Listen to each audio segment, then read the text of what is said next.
ಇವತ್ತು ಚಿನ್ನದ ಮೇಲೆ ಹೂಡಿಕೆ ಮಾಡಿದ್ರೆ ಒಂದು ಪ್ರಶ್ನೆ ಎಲ್ಲರಿಗೂ ಸಾಮಾನ್ಯವಾಗಿ ಬರುತ್ತೆ. ಚಿನ್ನದ ರೇಟ್ ಕಡಿಮೆ ಆಗಬಹುದು. ಇವತ್ತು ಚಿನ್ನದ ಮೇಲೆ ಹೂಡಿಕೆ ಮಾಡಿದ್ರೆ ಒಂದು ಪ್ರಶ್ನೆ ಎಲ್ಲರಿಗೂ ಸಾಮಾನ್ಯವಾಗಿ ಬರುತ್ತೆ. ಚಿನ್ನದ ರೇಟ್ ಕಡಿಮೆ ಆಗಬಹುದು.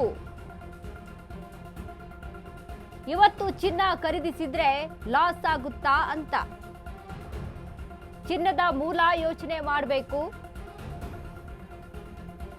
ಎಲ್ಲರಿಗೂ ಗೊತ್ತಿದ್ದಂತೆ ಗಣಿಗಾರಿಕೆಯಿಂದ ಚಿನ್ನ ಸಿಗುತ್ತೆ. ಹಟ್ಟಿ ಚಿನ್ನದ ಗಣಿ ಇದೆ. ಕ್ವಾರ್ಟ್ಜ್ ಅನ್ನೋ ಅದಿರಲ್ಲಿ ಚಿನ್ನ ಇರುತ್ತೆ. 1 ಟನ್ ಅದಿರು ತೆಗೆದಾಗ 7 ರಿಂದ 8 ಗ್ರಾಂ ಚಿನ್ನ ಸಿಗುತ್ತೆ. ಮ್ಯಾಕ್ಸಿಮಮ್ ಅಂದ್ರೆ ಆಸ್ಟ್ರೇಲಿಯಾ, ಆಫ್ರಿಕಾ ಕಡೆಗಳಲ್ಲಿ 1 ಟನ್ ಅದಿರಿನಲ್ಲಿ 12 ಗ್ರಾಂ ಸಿಕ್ಕಿದೆ ಅಂತಾರೆ. ಇವತ್ತು ಚಿನ್ನದ ಮೇಲೆ ಹೂಡಿಕೆ ಮಾಡಿದ್ರೆ ಒಂದು ಪ್ರಶ್ನೆ ಎಲ್ರಿಗೂ ಸಾಮಾನ್ಯವಾಗಿ ಬರುತ್ತೆ. ಚಿನ್ನದ ಮೇಲೆ ಇವತ್ತು ನಾನು ಹೂಡಿಕೆ ಮಾಡಿದ್ರೆ ಅದು ನನಗೆ ಲಾಭ ಆಗುತ್ತಾ, ನಷ್ಟ ಆಗುತ್ತಾ? ಚಿನ್ನದ ರೇಟ್ ಕಡಿಮೆ ಆಗಬಹುದಾ? ಇವತ್ತು ಚಿನ್ನ ಏನಾದರೂ ಖರೀದಿಸಿದ್ರೆ ಲಾಸ್ ಆಗುತ್ತಾ? ಹೀಗೆ ಹಲವಾರು ಯೋಚನೆಗಳು ಜನರಲ್ಲಿ. ಚಿನ್ನದ ಮೂಲದ ಯೋಚನೆಯನ್ನ ಮಾಡಬೇಕು. ಎಲ್ಲರಿಗೂ ಗೊತ್ತಿದ್ದಂತೆ ಗಣಿಗಾರಿಕೆಯಿಂದ ಚಿನ್ನ ಸಿಗುತ್ತೆ ಅನ್ನೋದು ಎಲ್ರಿಗೂ ಗೊತ್ತಿರುವಂತಹ ವಿಚಾರ. ಹಟ್ಟಿ ಚಿನ್ನದ ಗಣಿ ಇದೆ, ಕ್ವಾರ್ಟ್ಜ್ ಅನ್ನೋ ಅದರಲ್ಲಿ ಚಿನ್ನ ಇರುತ್ತೆ ಅನ್ನೋದು ಎಲ್ರಿಗೂ ತಿಳಿದಿರುವಂತಹ ವಿಚಾರ. ಆದರೆ 1 ಟನ್ ಅದಿರು ತೆಗೆದಾಗ 7 ರಿಂದ 8 ಗ್ರಾಂ ಚಿನ್ನ ಸಿಗುತ್ತೆ. ಮ್ಯಾಕ್ಸಿಮಮ್ ಅಂದ್ರೆ ಆಸ್ಟ್ರೇಲಿಯಾ, ಆಫ್ರಿಕಾ ಕಡೆಗಳಲ್ಲಿ 1 ಟನ್ ಅದಿರನ್ನ ತೆಗೆದ್ರೆ 12 ಗ್ರಾಂ ಸಿಕ್ಕಿದೆ ಅಂತಾರೆ.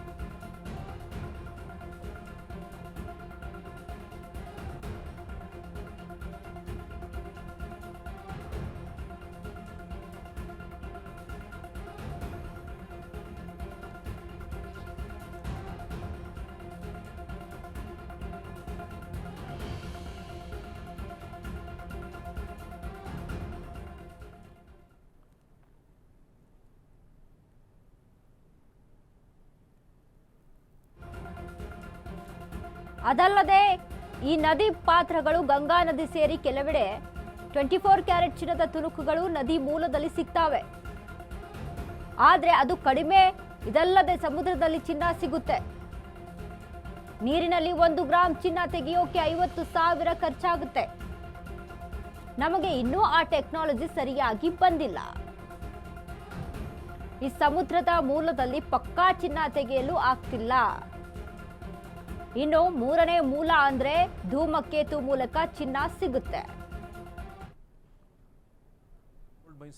ಇವತ್ತು ನೀವು ಚಿನ್ನದ ಮೇಲೆ ಹೂಡಿಕೆ ಮಾಡಿದ್ರೆ ಒಂದು ಪ್ರಶ್ನೆ ಎಲ್ಲರಿಗೂ ಬರ್ತದೆ, ಅದು ಕಡಿಮೆ ಆಗ್ಬಿಡ್ತದೆ, ಡೌನ್ ಆಗ್ಬಿಡ್ತದೆ, ಅಥವಾ ಅದ್ರ ಬೆಲೆ ಕೆಳಗೆ ಇಳಿದು ಬಿಡ್ತದೆ.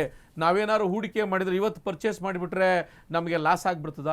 ಖಂಡಿತ ಇಲ್ಲ. ನಾನು ಅದಕ್ಕೆ ಹೇಳಿದೆ, ಚಿನ್ನದ ಬಗ್ಗೆ ನಾವು ಯೋಚನೆ ಮಾಡಬೇಕು. ಚಿನ್ನ ಯಾವ ಮೂಲದಿಂದ ದೊರಕ್ತದೆ? ನಮಗೆ ಪ್ರಮುಖವಾಗಿ 3 ಮೂಲಗಳೈತೆ. ಒಂದು ಎಲ್ಲರಿಗೂ ಗೊತ್ತು, ಗಣಿಗಾರಿಕೆ ಮಾಡ್ತೀವಿ, ಅದು ಒಂದು ಕ್ವಾರ್ಟ್ಜ್ ಅನ್ನುವಂಥ ಒಂದು ಅದರಿನ ಜೊತೆ ಮಿಕ್ಸ್ ಆಗಿರ್ತದೆ.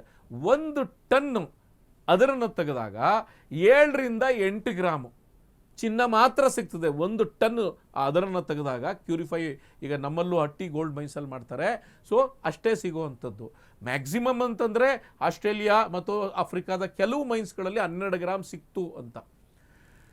ಅದಲ್ಲದೆ ಈ ನದಿ ಪಾತ್ರಗಳೇನೈತೆ, ಈಗ ಗಂಗಾ ನದಿ, ದೊಡ್ಡ ದೊಡ್ಡ ನದಿ ಪಾತ್ರಗಳಲ್ಲೂ ಕೂಡ ಸಣ್ಣ ಸಣ್ಣ ಪ್ಯೂರ್ ಅಂತಂದರೆ 24 ಕ್ಯಾರೆಟ್ ಚಿನ್ನದ ತುಣುಕುಗಳು ಆ ನದಿ ಪಾತ್ರಗಳಲ್ಲೂ ಕೂಡ, ಆ ನದಿ ಮೂಲದಿಂದ ಕೂಡ ಸಿಗ್ತವೆ. ಅದರ ಪ್ರಮಾಣ ತುಂಬ ಕಡಿಮೆ.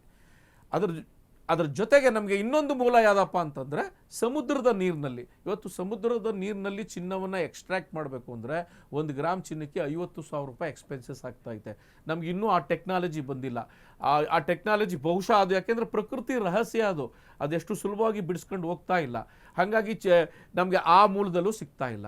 ಇನ್ನು 3ನೇ ಮೂಲ ಏನಪ್ಪ ಅಂತಂದರೆ ಧೂಮಕೇತುಗಳು, ಕಾಮೆಟ್ಸ್ ಅಂತ ಏನು ಕರಿತೀವಿ, ಅದರ ಮೂಲಕ ಕೂಡ ಏನು ಧೂಮಕೇತುಗಳು ಭೂಮಿಯ ಆಕರ್ಷಣೆಗೆ, ಗುರುತ್ವಾಕರ್ಷಣೆಗೆ ಒಳಗಾಗಿ ಭೂಮಿಯ ಒಳಗೆ ಬಂದು ಸಮುದ್ರದ ಮೇಲೋ ಭೂಮಿ ಮೇಲೋ ಬೀಳ್ತದೆ.